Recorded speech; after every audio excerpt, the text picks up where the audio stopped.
The afternoon sun washed the Beckford Country Club in a warm gold haze, glinting off the polished glass windows and the rows of luxury cars lined up outside. Inside, the ballroom buzzed with soft laughter, crisp suits, and the quiet arrogance of men who believed they owned the world. But no one expected the moment that would freeze the entire room, the moment Madeline Walsh, 7 months pregnant and trembling, became the center of a scandal no one would forget. She hadn't planned to attend. Her doctor told her to rest. Her best friend told her to stay home. Even her instincts whispered that today felt wrong. But her husband, Grant Ellington, celebrated CEO, master of charm, and silent tyrant behind closed doors, insisted she show up. A CEO's wife belongs beside him, he told her that morning, adjusting his cufflinks like he was preparing for a coronation. Don't embarrass me. So she came. Her black maternity dress hugged her belly gently, and she walked with one hand resting protectively over her child. Guests smiled politely. Guests smiled, though some eyed her with the familiar blend of pity and gossip. She didn't mind. She had endured worse. But nothing could prepare her for what she was about to see. Near the marble staircase, Grant stood too close to Alessandra Keene, his PR director, and the woman everyone whispered about in secret. Alessandra's hand brushed his arm, lingering. Grant didn't pull away. Her red lipstick curled into a small, knowing smile. Something in Madeline's chest cracked. Still, she kept walking. She refused to cause a scene. Not here. Not with the board members watching. But then she heard it. Alessandra's voice, soft, poisonous, meant for Grant alone, but loud enough for Madeline to catch. She's holding you back. Everyone knows it. Grant didn't deny it. Madeline's breath stopped. She stepped closer, her voice shaking. Grant, can we talk privately? Guests turned. A few phones discreetly lifted. The tension sharpened. Grant's jaw tightened. Madeline, not now. But pregnancy does not wait for perfect timing. Pain, betrayal, exhaustion, everything collided, and her eyes filled with tears she didn't want to show. Please, she whispered, just step outside with me. Grant glanced at the watching executives, then at Alessandra, who smirked as if she had already won. And then, in one horrifying instant, he snapped. His hand flew before anyone could process it. A sharp crack cut through the elegant ballroom as Grant Ellington slapped his pregnant wife across the face. Madeline stumbled back, hand on her belly, eyes wide with disbelief and humiliation. Gasps erupted. Someone dropped their champagne glass. The room spun. Grant's voice came out low and furious. Don't you ever embarrass me again? Silence swallowed the country club. But in the far corner of the room, an older man watched with icy stillness, his expression unreadable, his presence unnoticed. He was Charles Beckford, owner of the country club, and Madeline's father, and Grant Ellington had just struck the one woman he should have feared the most. Madeline Walsh hadn't always lived in fear of the man she married. There was a time, short, fragile, almost dreamlike, when she believed Grant Ellington was her safe place. It felt ridiculous now, standing in the echo of his slap, but once, before the titles and the money and the PR perfect smiles, Grant had been gentle, or at least he pretended well enough for her to believe it. Madeline grew up far from the glossy world she lived in now. Raised in a small 2-story house in Providence, Rhode Island, she was brought up by her mother, Diane, a waitress who spent her life saving tips in a chipped mason jar. Madeline grew up believing her father had abandoned them. A shadowy figure her mother never described except to say, he loved you in his own complicated way. She never pushed for more. She never expected to have him. So she learned early to take care of herself. When she turned 20, she moved to New York with nothing but a second-hand laptop, a suitcase missing a wheel, and a dream of becoming an elite event planner. She worked at small weddings first, then corporate conferences, then luxury galas where the chandelier alone cost more than her childhood home. Her work became her identity, her pride, her proof that she could survive. Then came Grant. He arrived like a tailored storm. Handsome, polished, confident in a way that made lesser men shrink.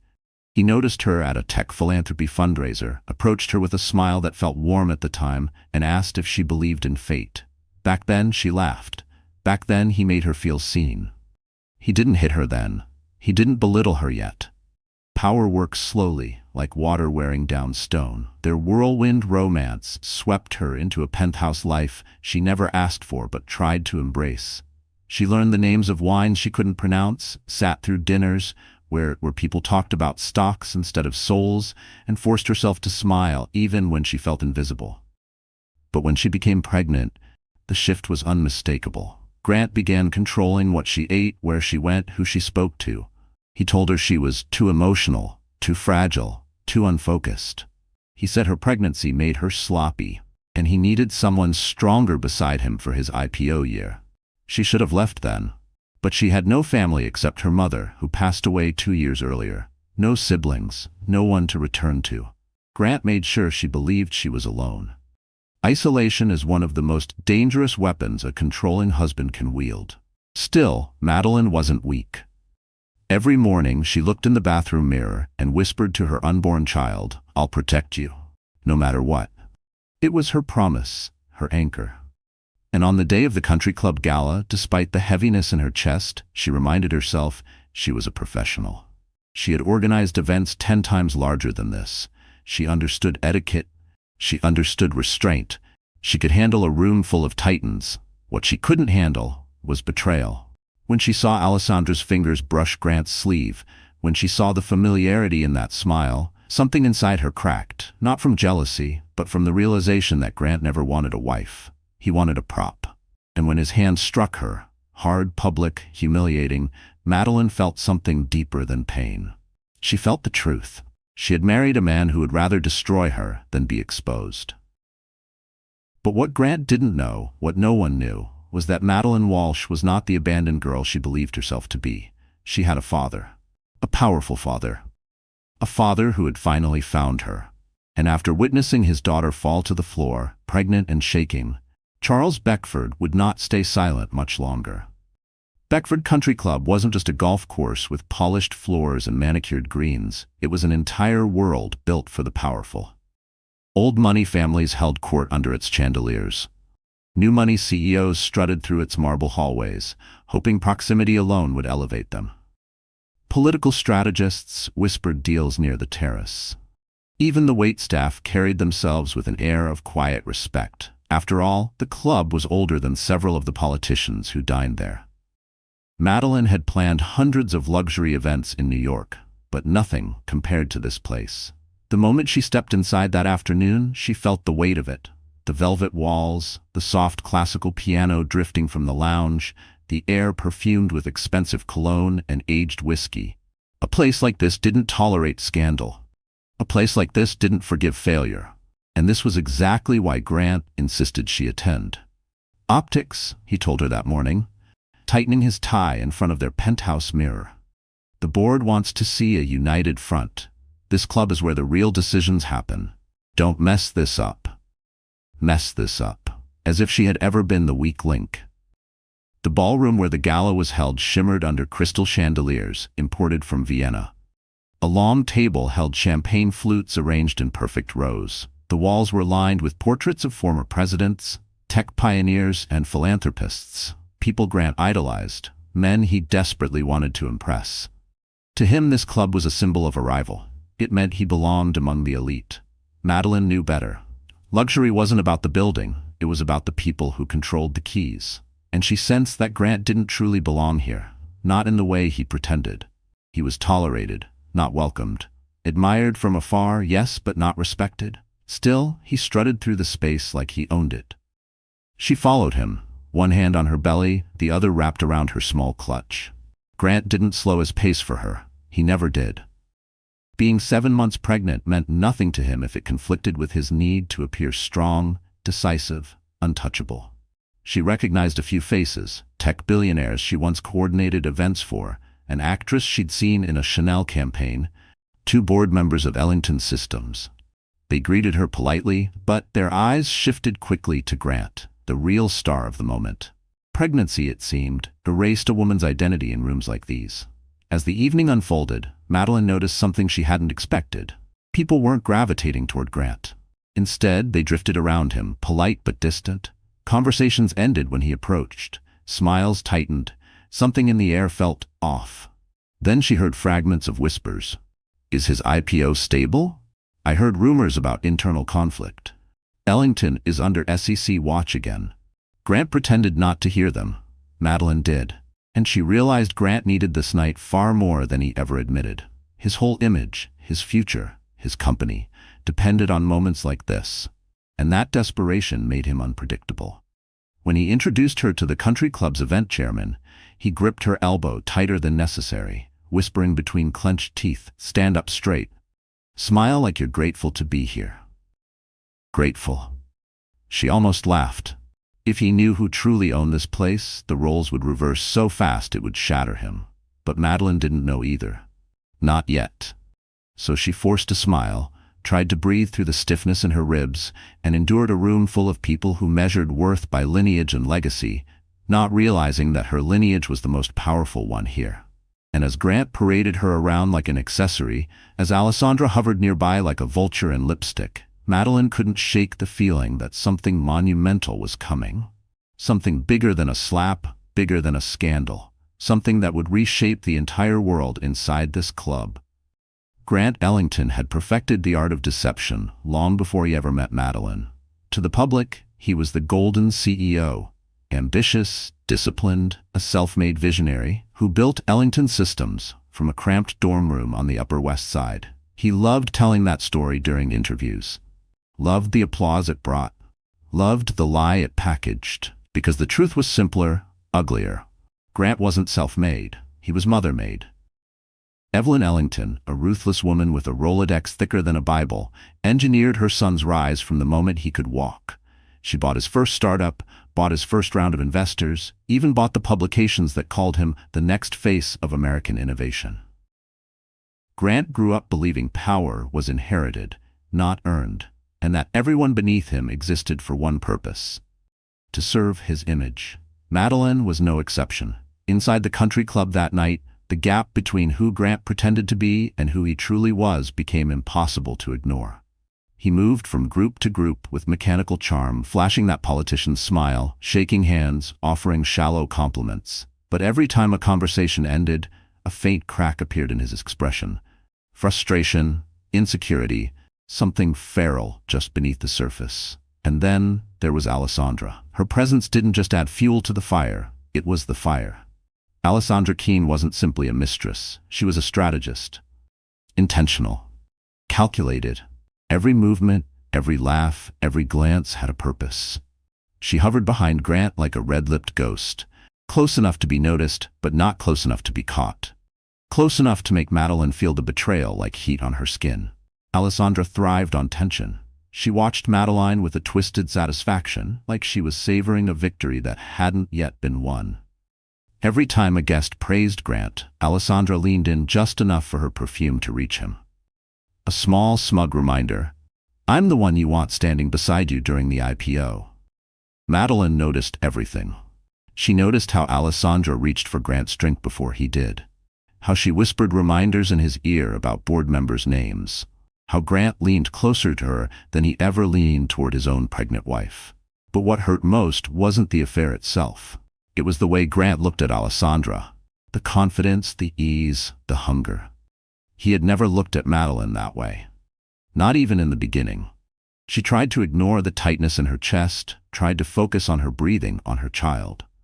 But something darker unfolded before her eyes. She overheard Alessandra speaking to a venture capitalist near the Champagne Tower. "Grant's going to announce new leadership after the IPO." Alessandra cooed, twirling the stem of her glass. "He needs a stronger team, a stronger partner."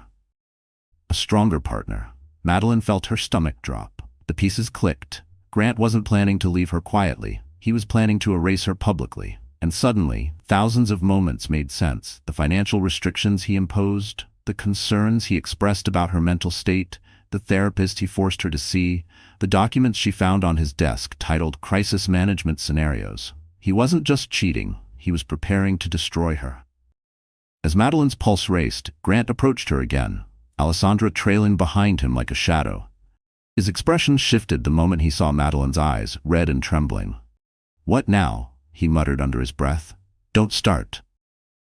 But for the first time, Madeline wasn't afraid of him.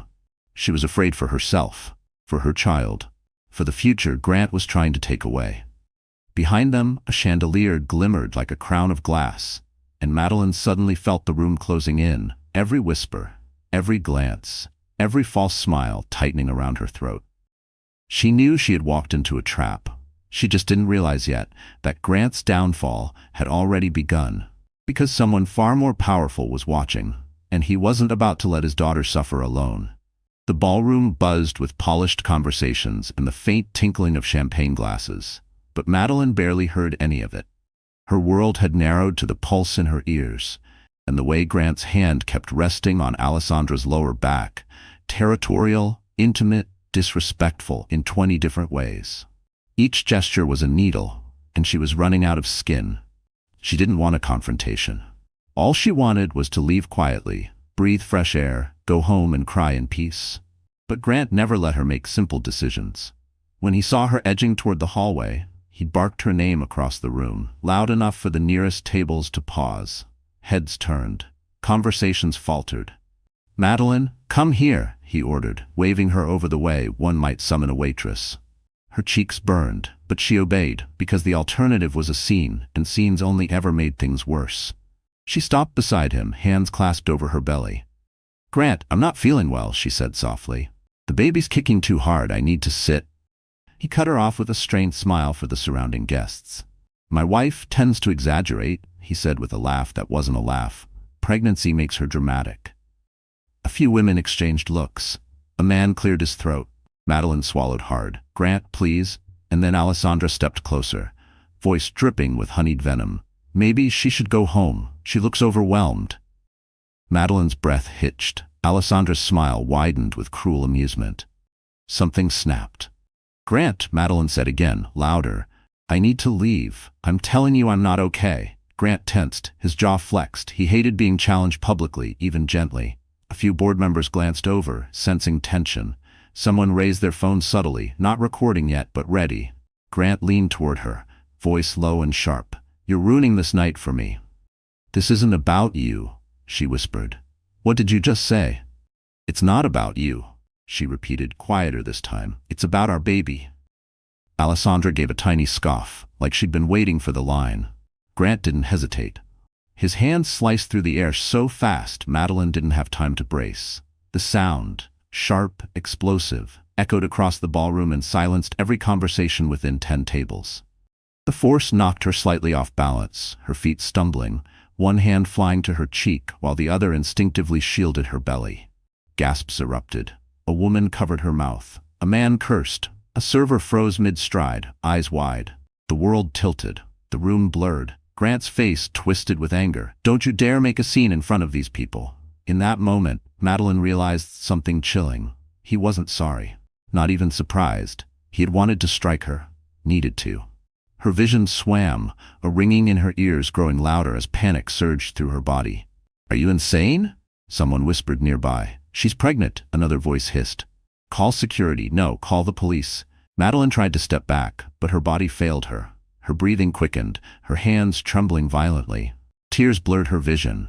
Her baby kicked hard, too hard, and a jolt of fear ripped through her chest. Grant reached for her arm, but not out of concern, out of control.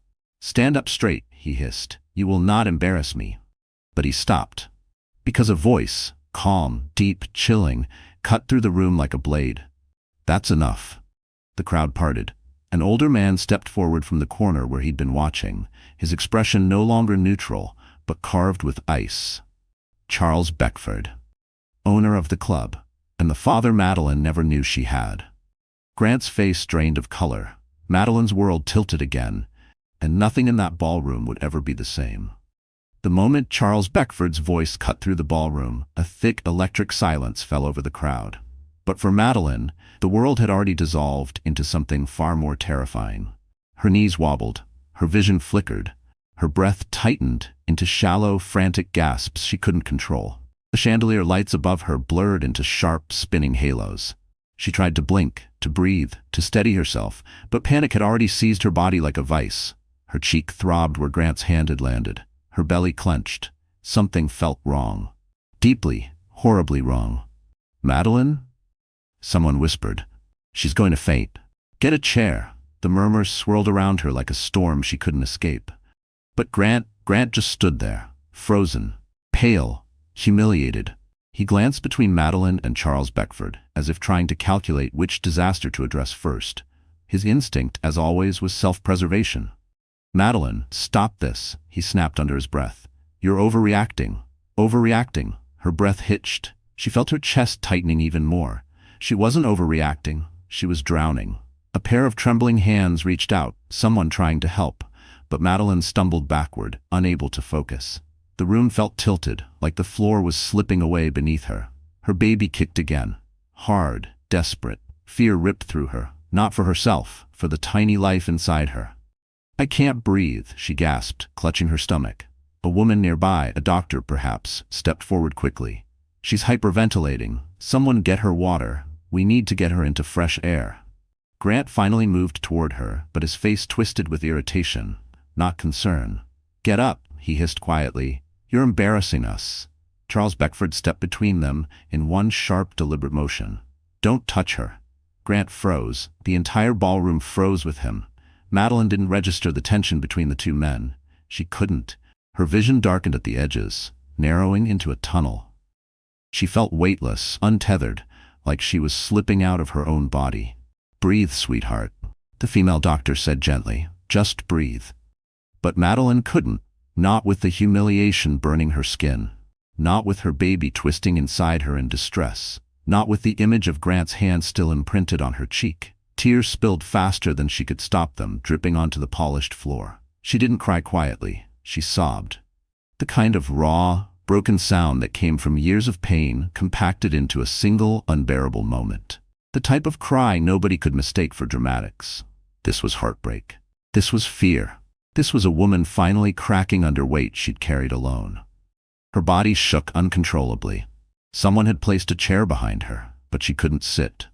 She sank to the floor instead, clutching her belly with both hands, whispering, "Please, please be okay," over and over, as if her baby could hear her through the chaos. For the first time, the powerful guests of Beckford Country Club looked at Madeline not as a CEO's inconvenient wife, but as a human being, a terrified mother-to-be, abandoned by the man who vowed to protect her.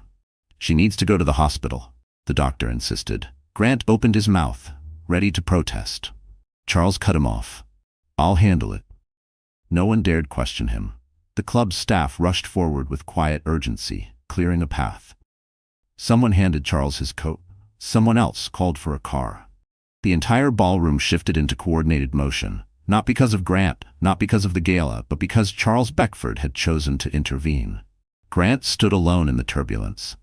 Alessandra slipped away, her eyes wide with fear that this scandal would stain her too. But Madeline didn't see any of it. As she was lifted carefully from the floor, her tears soaking into a staff member's uniform sleeve, she whispered again, "Please, be okay." Her voice cracked, her soul cracked, and for the first time in her life, she allowed herself to be carried, because she no longer had the strength to stand. What she didn't know was this: the man helping her didn't just want to get her to safety. He wanted to reclaim the daughter he had lost. And Grant Ellington had just made the biggest mistake of his life. The SUV sped through the winding roads outside the club, its headlights cutting through the quiet Connecticut night. Inside, Madeline sat trembling in the back seat, her breathing shallow but steadier than before, supported by pillows hurriedly provided by club staff. A cold bottle of water rested in her shaking hands. Every few seconds she pressed her palm to her belly, waiting, praying, pleading for the gentle reassurance of another kick. "Easy, sweetheart," the female doctor murmured beside her. "Your vitals are leveling out. The baby seems responsive." Madeline nodded, though her throat was tight. Her body felt hollow, like someone had carved a vacancy where her strength used to be. Across from her sat Charles Beckford, his eyes steady and unreadable. He hadn't said a word since leaving the ballroom, not because he didn't have anything to say, but because he was fighting to hold back 30 years of regret. Madeline didn't know who he was. He didn't know how to tell her. But he had made a decision the moment she collapsed on that ballroom floor. The time for silence was over. When the SUV slowed at a stoplight, Charles finally spoke. "Madeline, there's something you need to know." His voice carried weight. Heavy, deliberate, almost trembling. Madeline looked up, exhausted, confused. "Sir, I appreciate what you did, but please, not now. I need to get to the hospital." "I know," he said softly, "and we will. But there's something I've waited too long to tell you." She frowned. "Why would you wait to tell me anything? We've never met." Charles inhaled sharply. "That's the part I can't ignore anymore," he said. "Madeline, I'm not a stranger to you." Silence. The doctor paused, glancing between them. Madeline's breath hitched. What are you talking about?" Charles removed his glasses, his hands shaking. "Your mother, Diane, she and I." His voice cracked, something she didn't expect from such a powerful man. "We were together, a long time ago." Madeline stared at him, unable to process. The car seemed to shrink around her. "She left before I ever knew she was pregnant," he continued. "By the time I found out, years later, she had disappeared. Moved states, changed her last name. She didn't want the world I lived in. She didn't want it touching you." Madeline's heart pounded, not like panic this time, but disbelief. No, this can't." Charles leaned forward, tears brimming in his eyes. "Madeline, I have spent 30 years searching, hiring investigators, following the smallest threads, and tonight, for the first time, I saw my daughter." Her chest tightened, her throat burned. She blinked hard, shaking her head. "My mother never told me." "I know," Charles whispered. "She wanted you safe from the ugliness of my world, and now I see she was right. Grant, his kind, they're the very men she feared would hurt you." Madeline pressed a trembling hand to her mouth. Tears streamed down her cheeks before she felt them forming. Her chest ached, not from panic, but from a grief she didn't know she'd been carrying her entire life. A father. A real father. A man who hadn't abandoned her. A man who had spent decades trying to find her. "Why? Why now?" she whispered. "Because tonight," Charles said, voice breaking, "I watched a man strike my child, and I realized there is no world in which I can stay silent anymore." Madeline sobbed, a soft, wounded sound. Then her baby kicked, gentle and steady. Charles reached out slowly, giving her every chance to pull away. She didn't, and when her hand finally rested in his, something shifted inside her, a fragile, impossible truth settling into place. She wasn't alone. She had never really been alone. And Grant Ellington had just made an enemy he could never outrun. The hospital room was dim, softened by the warm glow of a single lamp. Madeline lay propped against a pile of crisp white pillows, her hand resting protectively on her belly. Machines hummed quietly beside her, their rhythmic beeping confirming what she needed most. Her baby was safe. Bruised, shaken, emotionally gutted, but safe. For the first time since the slap, she allowed herself to breathe. The doctor had left an hour earlier, urging her to rest. But sleep was impossible. Her cheek still stung. Her ribs ached from the panic attack. Her eyes felt swollen, like she had been crying for years instead of hours. And yet the sharpest pain came from somewhere else entirely, from the knowledge that the man she married had become her greatest danger. Across the room, Charles Beckford sat silently in a leather visitor chair, elbows on his knees, hands clasped as if in prayer. He hadn't spoken since they left the car. He gave her space, but his presence filled the room like a protective barrier. Finally, he cleared his throat. "There's something else I need to give you," he said softly. Madeline hesitated. "I don't think I can handle more tonight." "I know. But this can't wait." He reached into a slim leather briefcase, one Madeline recognized as not just expensive, but custom-made, the kind carried only by men who negotiated billion-dollar contracts before breakfast. From it, he pulled out a sealed folder. "I didn't know Diane had a child until years after she disappeared," he began. "When I realized you existed, I gathered everything I could. Financial protection, legal resources, medical coverage, everything I would have given you if I'd been in your life." He slid the folder onto her blanket. Madeline stared at it like it might combust. "Charles," she whispered, "I don't understand."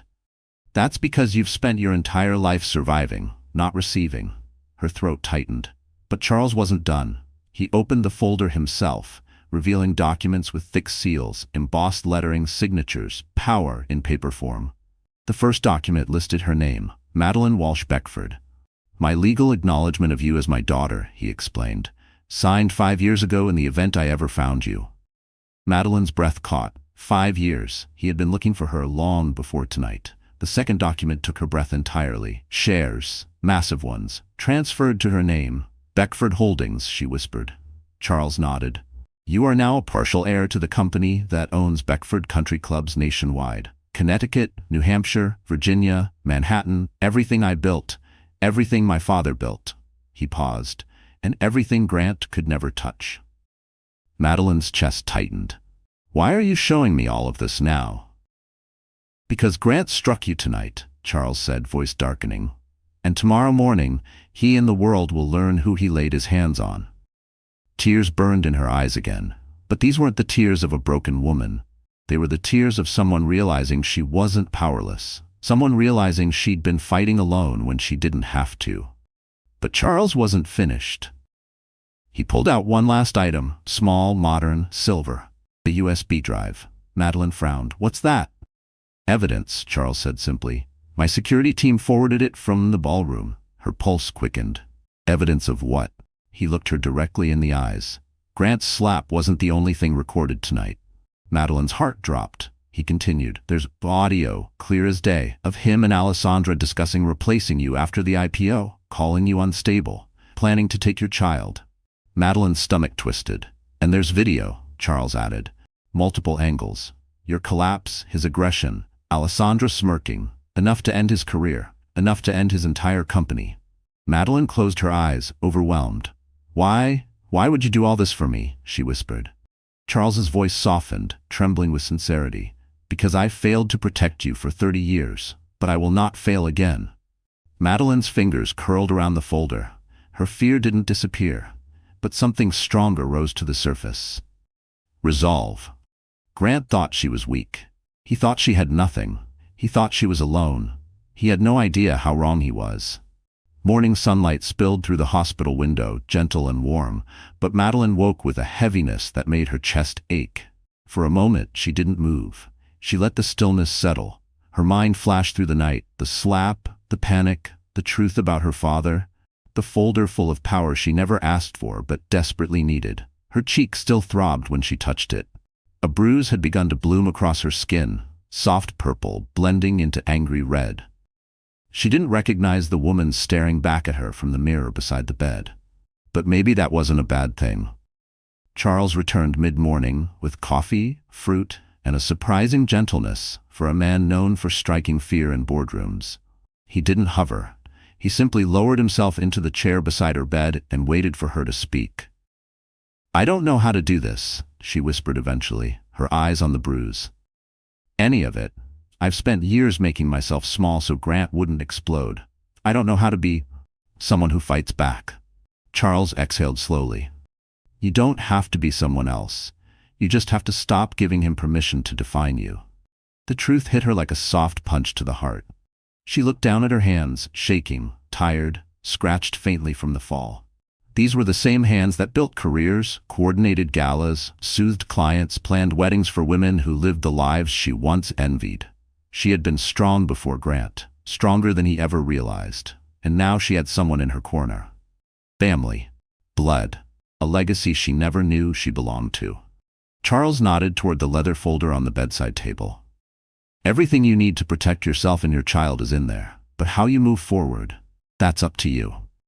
For the first time in months, maybe years, Madeline felt a spark. Small, fragile, but real. "I want to stand up," she whispered. Charles's eyes softened. "Then let me help you." He called in a nurse, then a stylist he trusted. Within an hour, Madeline found herself being carefully moved into a private recovery suite, equipped with a vanity, plush seating, and enough space to breathe without feeling watched. A soft robe replaced the hospital gown, a warm blanket wrapped around her shoulders. The stylist, a woman named Jenna with kind eyes and a measured voice, approached gently. "I'm here to help you feel like yourself again," she said. "Or whoever you want to become from today on." Madeline blinked back tears. "I don't know who she is yet." "That's okay," Jenna replied. "Most rebirths start with not knowing." She worked slowly, detangling Madeline's hair, washing it with lavender-scented shampoo, drying it until it shone softly around her shoulders. She applied a thin layer of foundation, gentle enough to avoid the bruise but strong enough to cover the swelling. She shaped Madeline's eyebrows, added a natural tint to her lips, and brushed a warm glow over her cheeks. Not glamour, not vanity, restoration. When Madeline finally looked into the mirror again, What she saw wasn't a victim. It wasn't the terrified woman from the ballroom floor. It was someone new, someone who had suffered, broken, collapsed, but somehow survived. She touched the mirror lightly, her voice barely above a whisper. "I want to finish this." Charles stepped forward. "Then we will." Madeline nodded, inhaling softly as her baby kicked, steady, soothing, like a reminder she wasn't fighting alone. She wasn't just preparing for revenge, she was preparing to reclaim herself. Her name, her power, her future. Grant Ellington had created a storm, but Madeline Beckford was learning how to wield one. And soon, the world would see the difference. Grant Ellington woke up the next morning with the kind of headache only humiliation could create. Even before opening his eyes, he felt it. The heavy throb behind his temples, the sour twist in his stomach, the lingering echo of gasps from the ballroom. He told himself the scandal would blow over. It always did. Money fixed problems. PR teams erased memories, and powerful men like him didn't fall over something as minor as a marital dispute. But the moment he unlocked his iPhone, the delusion shattered. Notifications exploded across the screen. 12 missed calls from the board, 8 from Alessandra, 3 from his mother, all in capital letters. A dozen news alerts. One message from his PR manager: "We have a problem." Grant's blood ran cold. He clicked the first news link. And there it was, a blurry video clip taken from the ballroom, already circulating faster than a wildfire. A woman's shocked gasp, the sharp echo of a slap. Madeline stumbling, clutching her belly. Grant lunging toward her with anger twisted into his features, and someone screaming, "She's pregnant, get help." Grant felt the breath leave his lungs. "No, no, no, no," he whispered, fingers tightening around his phone. It wasn't high quality, but the audio was unmistakable. The entire ballroom had witnessed it, and now so had the entire internet. He scrolled to the comments, his heartbeat pounding louder with each one. "Who hits a pregnant woman? Cancel him. Arrest him, now. This is the CEO of Ellington Systems? Hope she takes everything he has." Grant cursed and threw his phone onto the bed. This wasn't supposed to happen. He was the CEO. He controlled the narrative, not the other way around. He rushed to dress, expensive suit, crisp collar, Rolex, but even the armor of wealth couldn't steady his shaking hands. He needed to get ahead of this. He needed to speak to Alessandra. He needed to fix it. As he stormed into the living room, Alessandra was already there, pale, frantic, pacing like a trapped animal. "Grant, this is bad," she snapped. "Really bad. The board is furious. They said the IPO could be delayed." He grabbed her shoulders. "Listen to me. We spin this. We say Madeline is unstable, emotional, that she provoked." Alessandra pulled away, eyes wide with panic. "That won't work anymore." "Why not?" She swallowed hard. "Because someone leaked audio." Grant froze. "What audio?" Alessandra looked sick. "Us, talking about replacing her, after the IPO, calling her unstable, taking the baby." Grant felt the floor drop out from beneath him. "Leaked by who?" he demanded. I don't know," she stammered. "But the board has it. They've scheduled an emergency meeting. They told me not to come in." Grant grabbed his phone again, his fingers trembling. Another message popped up. From the chairman: "Your access badge has been disabled. Report for a disciplinary review at 3 p.m. The blood drained from his face. He tried calling the chairman, no answer. He tried calling his mother, straight to voicemail. He tried calling the board, ignored. He felt trapped, cornered, exposed. For the first time, Grant realized he wasn't in control. Someone else was. He paced the room, chest heaving. "Who did this?" he yelled. "Who the hell is behind this?" Alessandra hesitated. "Grant, there's something else." He turned slowly. "What?" "I overheard 2 board members talking this morning. They said the club owner, Charles Beckford, is connected to Madeline." Grant blinked. "Charles Beckford? The Charles Beckford?" Alessandra nodded. Grant's stomach twisted with dread. "And they said he's furious."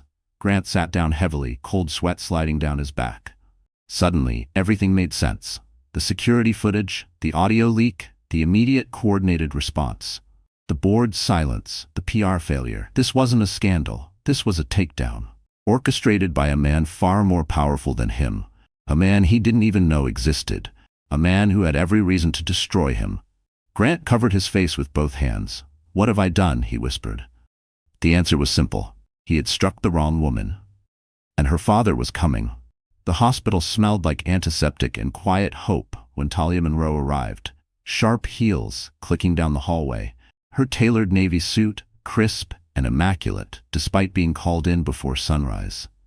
As Madeline's best friend since college and one of Manhattan's most formidable divorce attorneys, Talia was the kind of woman who walked into a room and instantly bent the air around her. But the moment she saw Madeline sitting upright in the private suite, hair brushed, bruise concealed, eyes red but no longer broken, Talia's breath softened. "There she is," she said gently, "my girl rising from the ashes." Madeline couldn't hold back the trembling smile. "Barely." "Barely is still rising," Talia said, pulling her into a careful hug. Charles Beckford stood near the window, hands clasped behind his back. His presence radiated quiet authority. He didn't interrupt. He simply watched the reunion with a mix of warmth and sorrow, grieving the years he'd missed while silently promising he wouldn't miss one more. Talia stepped back, her expression shifting into business mode. "All right," she said. "Let's get started. We're going to burn Grant alive, but legally, elegantly, and with receipts." Madeline exhaled shakily. She loved Talia for this exact reason. Charles gestured toward the folder on the table. "She has everything she needs, but she shouldn't open this battle alone." "Good," Talia said, "because the board is panicking, Grant is spiraling, and the internet is already stitching together timelines. This is the perfect storm, and we control the lightning." Madeline looked between them. "What exactly do we have?" Charles opened the folder. "Every piece of evidence you need to end this marriage," he said, "and end him." Talia pulled out the USB drive. "This is from the club's surveillance system, right?" Charles nodded. "High-resolution audio and 3 camera angles," he confirmed. "Plus body mics from 2 security staff members who were standing near Alessandra." Talia plugged the USB into her laptop, fingers flying across the keyboard. Madeline couldn't breathe as the first audio file played. Grant's voice, cold, calculated, dripping with contempt. Alessandra's voice, sweet, poisonous, manipulative. Their words undeniably malicious. "She's unstable. We'll put her in treatment after the IPO. Take the baby, make her sign over custody. She's holding you back, a liability." Each sentence hit Madeline like another blow. Talia's jaw tightened. Charles's hands curled into fists. "This alone," Talia said, "destroys Grant's IPO, his public image, his custody claims, and any argument that he is a stable parent." Charles wasn't finished. He opened another document, a pristine, legally notarized copy. The prenup, signed by both Madeline and Grant. But the kicker? Grant's signature was accompanied by a handwritten clause he had forgotten he wrote. "In the event of misconduct, abuse, or public scandal caused by Grant Ellington, Madeline Walsh retains full marital assets and sole custody without contest." Talia let out a low whistle. "He's done. Completely done. He can't fight this." Madeline stared at the page, stunned. "Why? Why would he sign this?" Charles answered, voice low. "Because when men like Grant want to impress a woman, they promise the moon. He thought he'd never need to honor it." Talia nodded. "Well, lucky us. His arrogance is now our strongest weapon." A knock sounded at the door. A nurse peeked in. "Miss Walsh? You have another visitor. He asked if he could check on you." Madeline frowned. "Who?"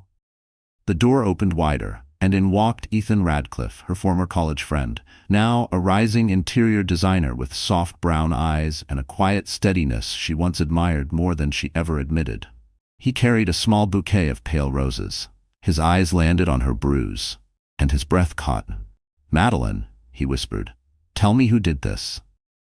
The room fell silent, because for the first time in a long time, Madeline realized she wasn't just gathering allies, she was gathering an army.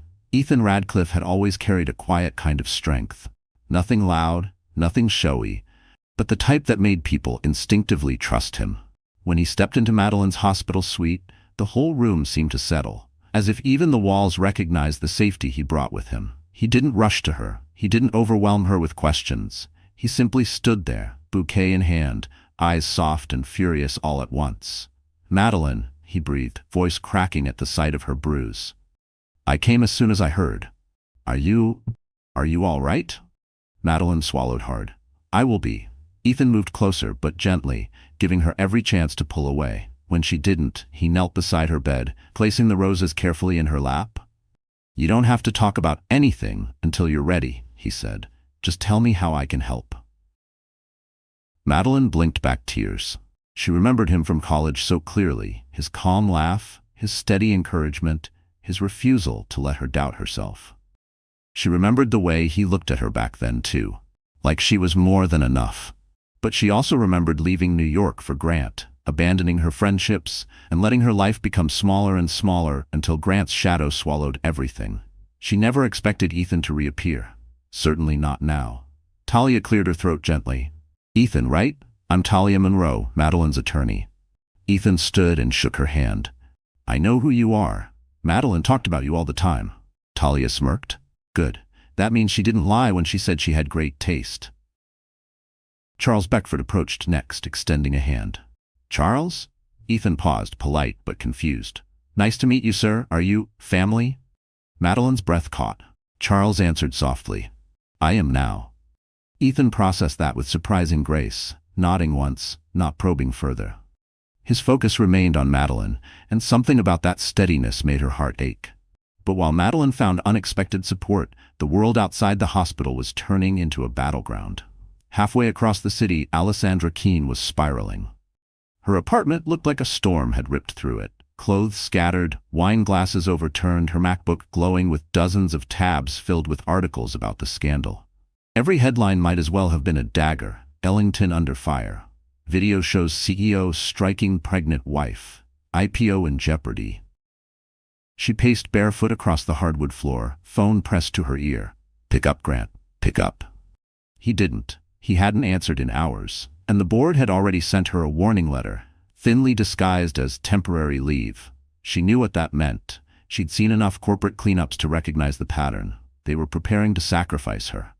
She threw her phone onto the couch and let out a frustrated scream. "How could this happen?" she whispered, hands shaking. "How did everything fall apart overnight?" Then her eyes narrowed. There was only one explanation. Madeline. That meek, quiet, too kind wife had turned into a threat, one Alessandra never saw coming. But what she didn't know was the truth. It wasn't Madeline who brought the storm. It was the man standing beside her now. Back at the hospital, Ethan pulled up a chair. "I don't know the whole story," he said gently, "but I don't need to. I just need you to know that you're not alone anymore." Madeline's voice wavered. "Ethan, everything is falling apart." "No," he corrected softly. "Everything is finally falling into place." The room fell silent. Charles watched Ethan with calm approval. Talia raised an eyebrow, already seeing strategic potential. Madeline's heart fluttered in a way she hadn't felt in years. And outside, in penthouses and boardrooms, the ripple of consequences spread like wildfire. All of this, every moment, was building toward an inevitable collision. Grant, Alessandra, the board, Beckford Holdings, Madeline's new strength. Nothing would be the same after tomorrow. Because a woman with nothing left to lose is dangerous. But a woman who has found her allies? She's unstoppable. Grant Ellington arrived at the Ellington Systems headquarters like a man walking into his own funeral. The building, a sleek tower of mirrored glass on Park Avenue, usually filled him with pride. It symbolized power, ambition, legacy. But today, as he stepped out of the elevator into the 38th floor lobby, every reflective surface seemed to mock him. Employees who once greeted him with stiff respect now avoided eye contact or quickly ducked into hallways. Conversations stopped when he passed. Phones lifted, screens dimmed. Grant felt exposed, as though the entire building had already decided he was guilty. He forced himself to straighten his tie and walk toward the boardroom with practiced confidence.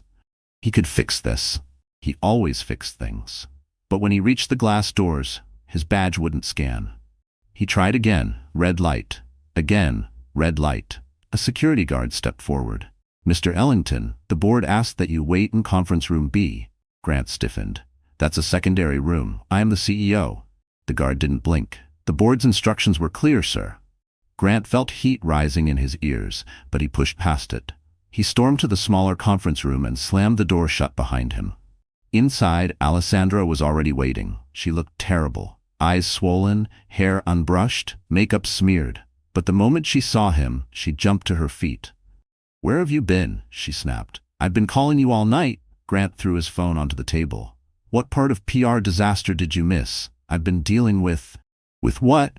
she interrupted. "Running away? Hiding? Because that's what it looks like." Grant's eyes narrowed. "Watch your tone." "No." Alessandra pointed her finger at him. This was supposed to be our future, our plan. You said you'd leave her after the IPO. You said we'd run the company together. Grant laughed, cold, humorless. Are you delusional? We were never partners. You were convenient, pretty, useful. Alessandra flinched as though he'd slapped her too. And now, she whispered. He shrugged. Now you're a liability.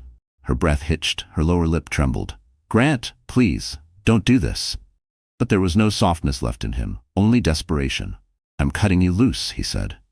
The board will blame you. Your scandal is smaller. They'll think you manipulated me. It's cleaner. Alessandra staggered backward. You're throwing me under the bus? Grant smirked. It's not personal.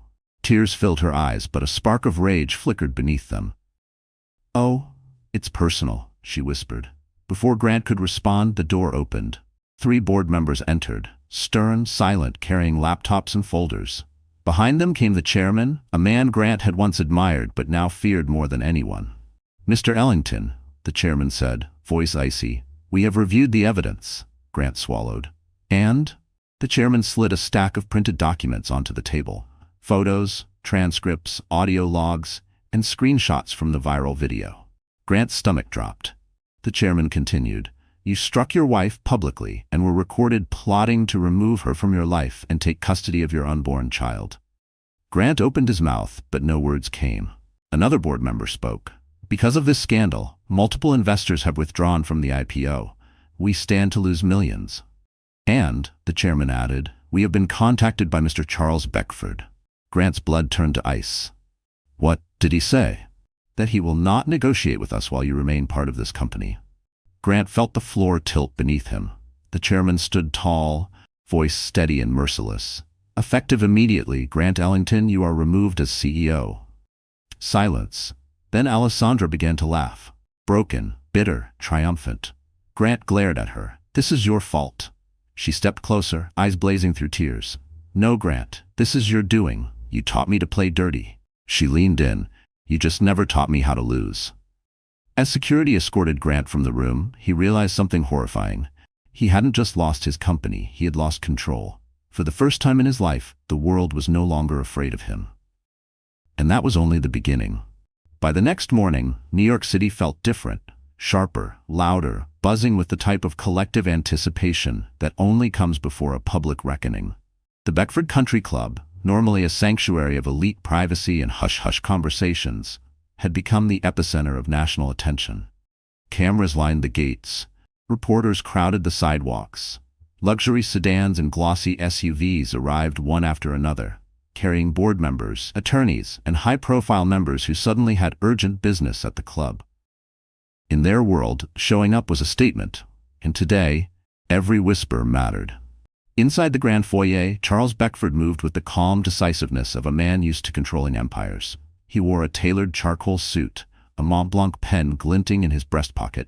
Simple, elegant, unmistakably powerful. Today was not just about protecting Madeline, it was about sending a message. Charles stepped into the private conference hall reserved for press briefings, flanked by 2 assistants. On a large mahogany table laid a stack of documents, a silver water pitcher, and a single sheet of paper containing a statement the world had been waiting to hear. The room filled quickly. Journalists, photographers, senior club members, and legal counsel. The air buzzed with tension. When Charles finally approached the podium, silence fell as if someone had pressed a mute button. He looked straight into the cameras. Good morning, he began, his voice steady, rich, controlled. I am Charles Beckford, owner of the Beckford Estates and Country Clubs. Flashes erupted, but he continued undistracted. I am issuing an official statement regarding the incident that occurred in our Connecticut venue 2 nights ago involving Mr. Grant Ellington and his wife, Mrs. Madeline Walsh. He paused, just long enough to let the gravity settle. I was present when Mr. Ellington struck his pregnant wife across the face. Gasps swept through the room, though the world had already seen the video. Hearing it confirmed by one of the most influential men in America was something else entirely. Charles continued. This was not only a violent act, but an act of moral corruption, ego, and cruelty. And it happened inside my establishment, in front of witnesses, during an event meant to celebrate leadership. He lifted a paper. The Beckford Country Club is officially banning Mr. Ellington and Ms. Alessandra Keene from all properties, effective immediately and permanently. Reporters nearly tripped over each other trying to raise their microphones. And in accordance with club policy, Charles added, their memberships, privileges, and affiliations will be revoked. They are no longer welcome on Beckford grounds. A reporter shouted, Mr. Wov Beckford, are you doing this because of your connection to Madeline Walsh? Charles didn't flinch. Yes, he answered plainly. A rippling shock ran through the room. She is my daughter, he stated, and she will be protected. Chaos erupted. Flashes, voices, overlapping questions. Charles raised a single hand and the room quieted instantly. Let me be clear, he said, voice deepening. This is not vengeance. This is accountability. When a man abuses his power, when he harms a woman, especially a mother carrying life, it is society's responsibility to respond. He let the words sink in. And I will use every resource, every connection, every legal avenue to ensure my daughter and grandchild are safe. The gravity in his tone left no space for doubt. Across the city, Grant watched the broadcast from a dim hotel room, trembling. Alessandra, somewhere in Manhattan, clutched her phone with shaking hands. The world now knew the truth. They had crossed a line that could not be uncrossed. Meanwhile, at the hospital, Madeline watched the same broadcast with silent tears streaming down her face. Not tears of fear, tears of being believed, tears of being defended, tears of finally being seen. Ethan placed a gentle hand over hers. You're not alone anymore, he whispered. For the first time in a long, painful journey, she believed it. Because today, the world stood with her. By noon the next day, New York had erupted into something Grant Ellington had never experienced before. Universal outrage. Headlines dominated every news site. Social media was a relentless storm. Influencers, celebrities, mothers groups, corporate watchdogs, everyone weighed in. And all of them pointed at him. Justice for Madeline was trending nationwide. He tried to hide behind sunglasses and a hoodie as he slipped through the back entrance of his mother's Upper East Side townhouse. But even the doorman refused to meet his eyes. Evelyn Ellington was waiting for him in the marble foyer, arms crossed, lips tight with fury. What did you do? She demanded. Grant threw his bag onto a chair. This is being blown out of proportion. A pregnant woman, she hissed. Your wife. On camera. In my world, optics are everything, and you've destroyed yours. He rubbed his temples. Mother, I just need time to fix this. You have no time, Evelyn snapped. The board wants a criminal investigation. Investors are threatening to sue. You've ruined everything I built for you. Grant stiffened. I built it, not you. Her laugh was sharp, bitter. You? Without me, you wouldn't last a week. And now you've made an enemy of Charles Beckford. Do you have any idea who he is? Grant swallowed. I know enough. No, she said coldly. You don't. That man built an empire while you were still wetting the bed, and now he's declared war. Grant turned away, chest heaving. He couldn't escape the truth. He was outmatched, outplayed, outnumbered. But weakness was a language he refused to speak. I'm not going down without a fight, he muttered. Evelyn paused. What are you planning? Grant's jaw clenched. I'm going to talk to Madeline. Shock flickered in Evelyn's eyes. Absolutely not. She is with Beckford now. You won't even get near that hospital. Watch me. Across the city, in her quiet hospital suite, Madeline was resting. Talia had stepped out to take a call. Charles was discussing arrangements with security. Ethan sat beside her, a steady presence, reading softly from a book to soothe her. But peace never lasted long in a story like hers. A sharp knock jolted them. Ethan stood instantly. Who is that? Before anyone could answer, a voice came from the hallway, nervous, shaky. It's Grant. I need to speak to my wife.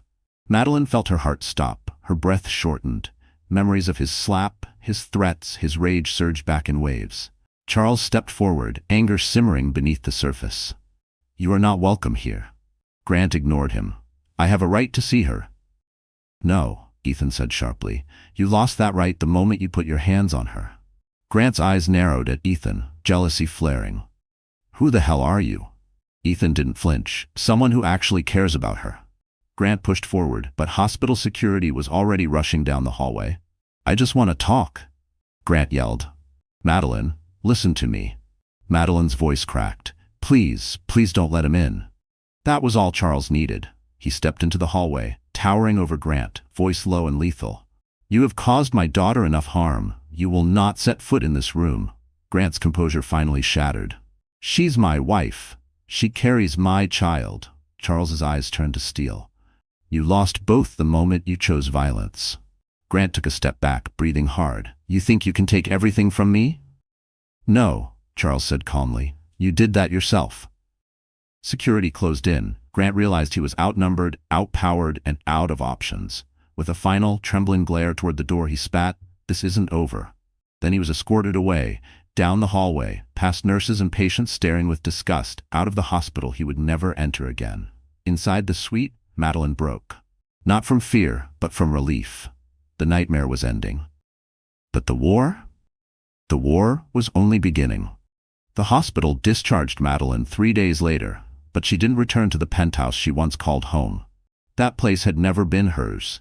It had been a stage where Grant performed power and she performed obedience. Instead, Charles arranged for her to stay at the Beckford estate in Connecticut, a sprawling lakeside property surrounded by pine trees and stillness. It was the first quiet Madeline had known in years. A private nurse checked her vitals twice a day. A chef prepared meals to keep her and the baby strong. Security patrolled the estate grounds discreetly, ensuring no journalist or worse, Grant, could come within a mile of her. But what helped her heal most wasn't the luxury. It was the space to breathe. For the first time in a long while, she woke without fear.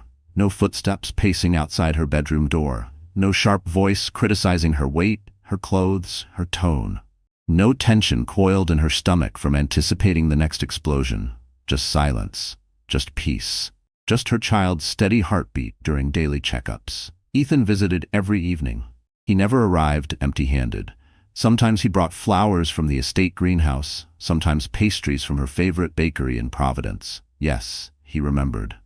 Other times he simply brought quiet company, which she needed more than anything. One evening, he found her sitting on the balcony wrapped in a blanket, watching the sunset reflect off the lake. "Mind if I sit?" he asked softly. She shook her head. "Please." He sat beside her, holding out a paper bag. "Chocolate croissants, from that cafe near your old apartment."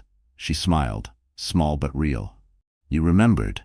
"I remember everything about you," he said, then quickly cleared his throat, embarrassed by his own honesty. Madeline felt warmth spread through her chest. Not romantic yet, not overwhelming, just gentle, safe. Exactly what she needed. They sat in comfortable silence until Ethan spoke again. "I don't want to overstep," he began carefully. "But I'm proud of you." Madeline frowned. "For what?" "For surviving," he said. "For choosing yourself. For standing up even when you were shaking." Her eyes stung. Tears slipped down her cheeks before she could stop them. Ethan didn't move closer. He didn't touch her. He just let her cry, because he understood that sometimes the greatest comfort wasn't fixing the pain, it was witnessing it. "I'm scared," she whispered. "Every second, I'm scared. What if Grant tries something else? What if he finds a way to take everything from me? What if?" Ethan gently interrupted. "You have your father, you have Talia, you have the truth, and you have a strength you don't even see yet." Madeline looked down at her hands. Steady now, no longer trembling. Maybe he was right. Maybe she wasn't as broken as she thought. Maybe she was rebuilding. The next morning, Charles joined her for breakfast on the terrace. The lake shimmered. Birds chirped in the tree line. "I have something for you," he said, sliding a manila envelope across the table. Madeline hesitated. "More documents?" "Something better," Charles replied. Inside was a deed. "To this property?" she whispered. "No," Charles said. "To your own home." She looked up, stunned. "A cottage on the north edge of the estate. Private, safe, yours. No conditions, no expectations, just a place for you and your child." Madeline covered her mouth, tears welling again, different this time. Tears of gratitude, tears of rebirth. "I don't know how to thank you," she said. "You don't have to earn family," Charles replied. "You just have to let us love you." In that moment, surrounded by the gentle morning light, something inside her shifted. This wasn't the temporary refuge of a broken woman. This was the beginning of a new life. A life where she was protected. A life where she was valued. A life where she would no longer walk alone. And in the distance, Grant Ellington's empire continued crumbling. Madeline didn't know it yet, but her rise was only just beginning. The Beckford estate had healed Madeline's body, but healing her mind required something deeper. Charles knew this, and one morning after a quiet breakfast overlooking the lake, he gently suggested therapy. Her fingers tightened around her mug. "Do you think I'm broken?" she whispered. Charles shook his head immediately.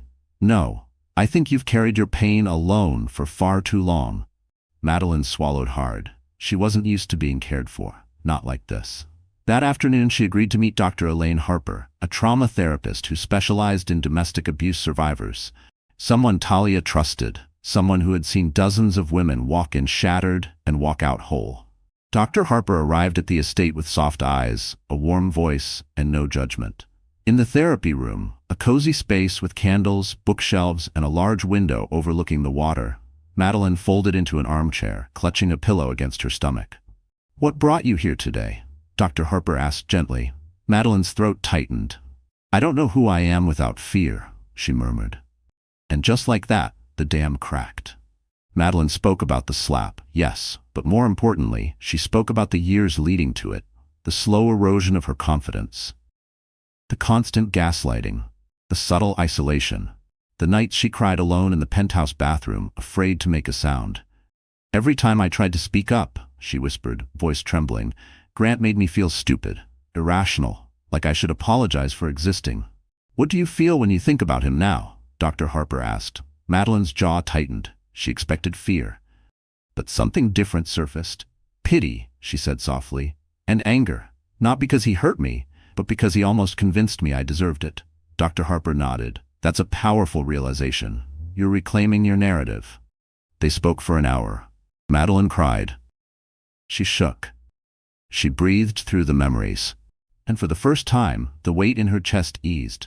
Not completely, but enough for her to stand straighter when she left the room. When she stepped outside, Ethan was waiting on the terrace, as if he sensed she needed him. "How was it?" he asked gently. Madeline sank onto the bench beside him. The sky was a soft gray, the air cool. "It hurt," she admitted, "but in the right way. Like cleaning a wound so it can actually heal." Ethan nodded, understanding written all over his face. "There's something I want to show you," he said.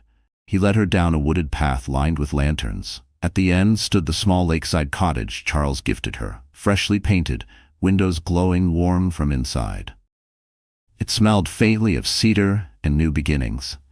Ethan opened the door. Inside, the cottage was simple but beautiful. Light wood floors, cream-colored furniture, a fireplace already crackling, a nursery corner, empty except for a rocking chair and a soft blanket draped over it. Madeline's breath caught. "Did you do all this?" Ethan rubbed the back of his neck. "I wanted you to walk into a space that felt like hope." Her chest tightened in a new, tender way. "I don't know what I did to deserve this," she whispered. "You survived," Ethan said simply. "And you're still trying. That's enough." Madeline looked around the room, her room, and realized something profound. For the first time, she wasn't rebuilding her life because she had to. She was rebuilding it because she wanted to. Later that evening, she stood at the cottage window, watching the lake shimmer under the moonlight. Her hand rested on her belly, feeling her child's steady movements. "Baby," she whispered, "we're gonna be okay." Outside, the wind rustled the trees like an answer. She wasn't just surviving anymore. She was healing, growing, becoming someone stronger than she had ever imagined. Tomorrow, bigger battles would come. But tonight she allowed herself to breathe. Grant Ellington had always believed he was untouchable. Even in the early days of the scandal, even as headlines multiplied and investors withdrew, he clung to the illusion that he could claw his way back. He told himself people forgot. He told himself the world forgave. He told himself he was smarter, faster, harder to destroy. But illusions are fragile things. And on the morning his legal summons arrived, escorted by 2 federal agents, Grant discovered just how quickly a kingdom built on fear could crumble.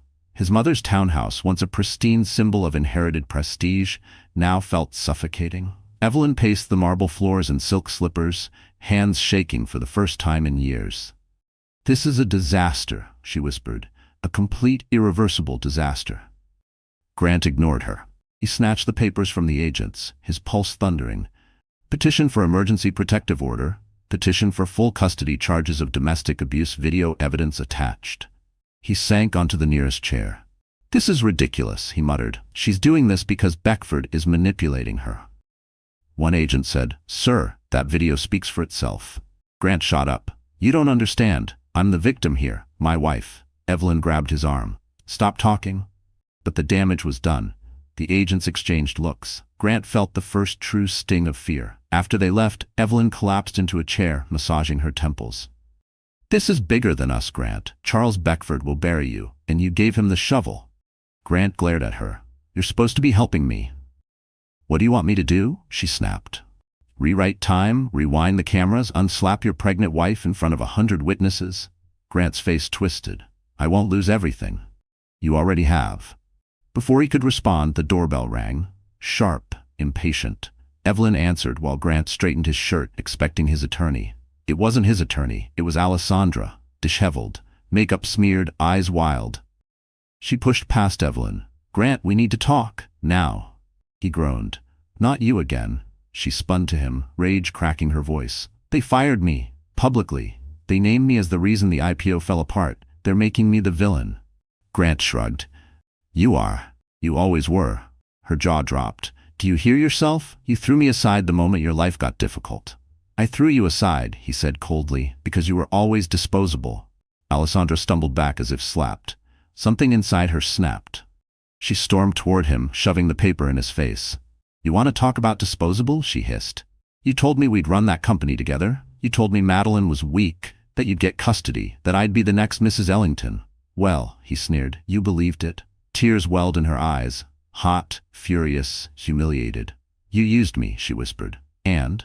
Grant said. "You used me too." "No," she said slowly, voice trembling. "I planned with you." "But you planned to betray me from the start." Evelyn stepped between them. "Enough. Both of you leave before you destroy what little reputation we have left." Grant barked a bitter laugh. "What reputation?" Alessandra wiped her cheeks, mascara smearing into black streaks. Then she said something that made Grant freeze. "You think I'm going down alone? You think I don't have proof? You think I didn't keep records of everything you told me?" Grant stiffened. Evelyn stiffened. "Alessandra," he said carefully, "what did you do?" She smiled, broken but deadly. "Let's just say the board will be very interested in hearing my side, and they'll pay well for it." Grant lunged forward, but she stumbled back toward the door. "You destroyed yourself, Grant," she whispered. "I'm just here to watch." She left the townhouse with her chin high. Grant collapsed into a chair, trembling. His career, his power, his leverage. Gone. He had lost Madeline. Lost the board. Lost the company. Now Alessandra, his last ally, had turned on him too. He was alone. Truly, irrevocably alone. And it was all his own doing. Madeline woke to the soft glow of dawn filtering through the curtains of her lakeside cottage. A golden shimmer danced across the water outside. And for the first time in what felt like years, her first waking thought wasn't fear. It was peace. She sat up slowly, one hand instinctively resting on her belly. Her baby kicked, gentle, steady, almost reassuring. A small smile tugged at her lips. They were safe. They were home. And the world that once ignored her now stood firmly behind her. Downstairs she found Ethan in the kitchen, sleeves rolled up as he prepared breakfast. The smell of cinnamon and warm butter filled the room. "You're up," he said, turning with a soft smile. "How are you feeling?" "Better," she answered. "Stronger."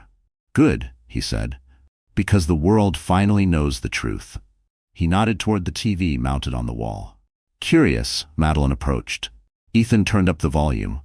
A national morning show aired live footage from the Beckford Country Club press announcement, playing side by side with commentary from domestic violence advocates, legal experts, and women's rights leaders.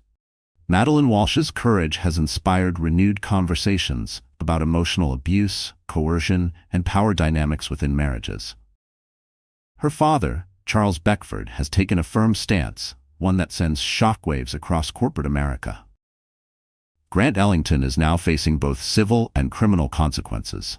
Madeline is protected, supported, and no longer alone. Madeline stared, stunned. Her story, her pain, had turned into something much bigger than a private tragedy. It had become a warning, a reckoning, a rallying cry. Ethan studied her expression carefully. "You okay?" She wiped away a tear. "I never wanted this kind of attention." "I know," Ethan said gently. "But sometimes your story becomes someone else's lifeline." He was right, and instead of fear, she felt pride.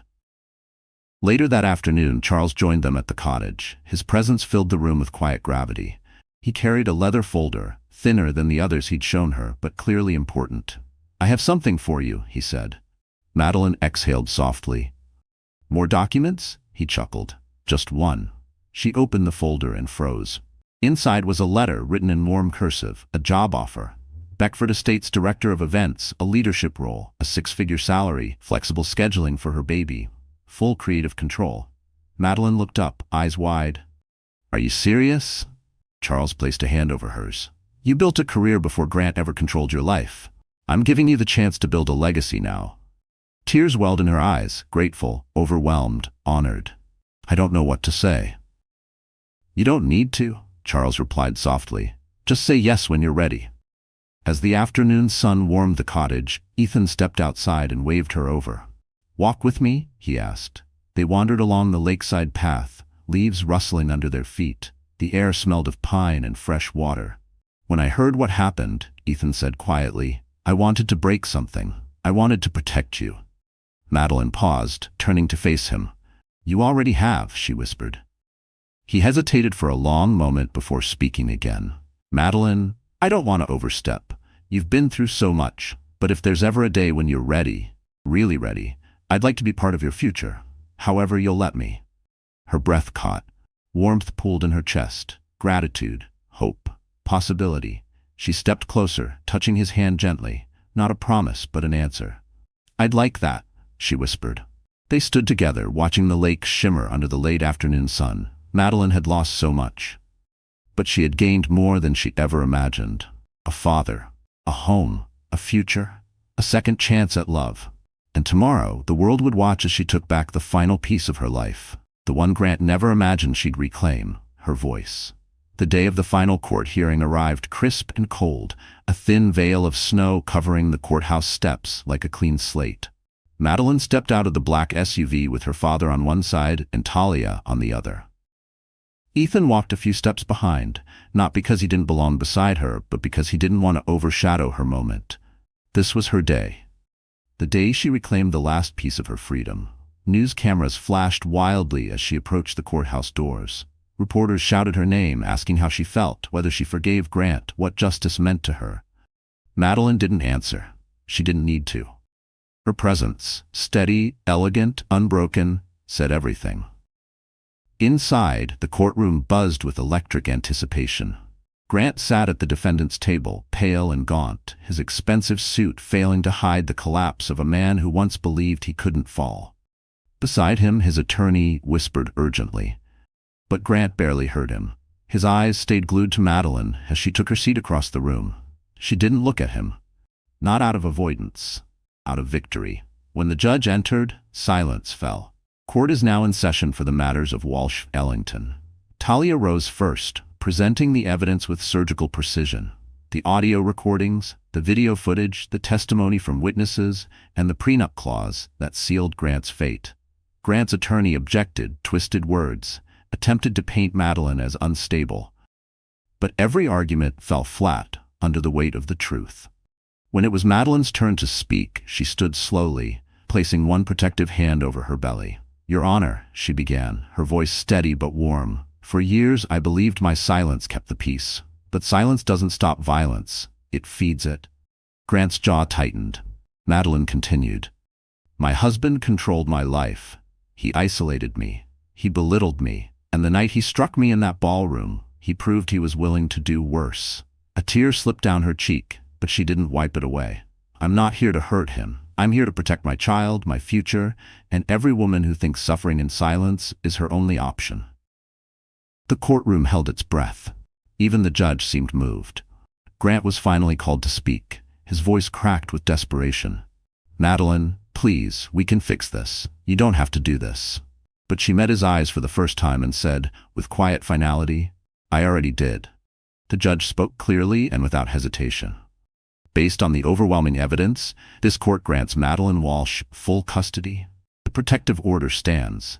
Mr. Ellington is stripped of visitation rights until further evaluation, and due to the terms of the prenuptial agreement, all marital assets revert to Mrs. Walsh." A collective gasp rippled through the room. Grant's world collapsed in real time. Evelyn Ellington covered her mouth. Grant froze, his eyes hollow. Madeline exhaled, tears falling freely, not from pain but from release. Justice had spoken. Outside the courthouse, the crowd erupted. Supporters cheered. Advocates held signs calling her bravery a turning point. Cameras flashed, but Madeline felt none of it.